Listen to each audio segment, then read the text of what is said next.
Kidney প্রতিস্থাপন kidney বিকল রোগী এবং ডায়ালিসিসে থাকা রোগীদের জন্য একটি চমৎকার বিকল্প। জীবিত দাতার কিডনি প্রতিস্থাপনের ক্ষেত্রে, অর্থাৎ জীবিত ব্যক্তির কাছ থেকে কিডনি নেওয়ার সময় আমরা কিডনি অপারেশনটি হয় খোলা পদ্ধতিতে অথবা বর্তমানে ল্যাপারোস্কোপিক ও রোবোটিক পদ্ধতিতে করি। তাই এটা খুবই ছোট একটি ক্ষত হয়। আমরা কিডনি বের করি এবং দাতারা খুব দ্রুত সুস্থ হয়ে ওঠেন এবং 2-3 দিনের মধ্যেই হাসপাতাল ছেড়ে চলে যেতে পারেন। এবং হাসপাতালে কিডনি গ্রহণকারী রোগীর দেহে প্রতিস্থাপন করা হয়।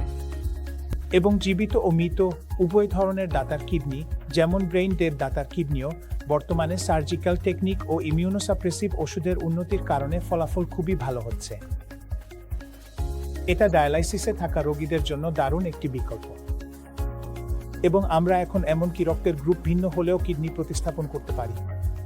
এমনকি যেসব রোগীর রক্তের গ্রুপ এক নয়, তাদেরও আমরা অন্য রক্তের গ্রুপ থেকে কিডনি প্রতিস্থাপন করতে পারি। আমাদের ইমিউনোসাপ্রেসিভ প্রোটোকল সামান্য পরিবর্তন করে। এবং কিডনি প্রতিস্থাপনের মাধ্যমে রোগীরা তাদের স্বাভাবিক জীবনযাত্রায় ফিরে যেতে পারেন এবং ডায়ালাইসিস থেকে মুক্তি পান।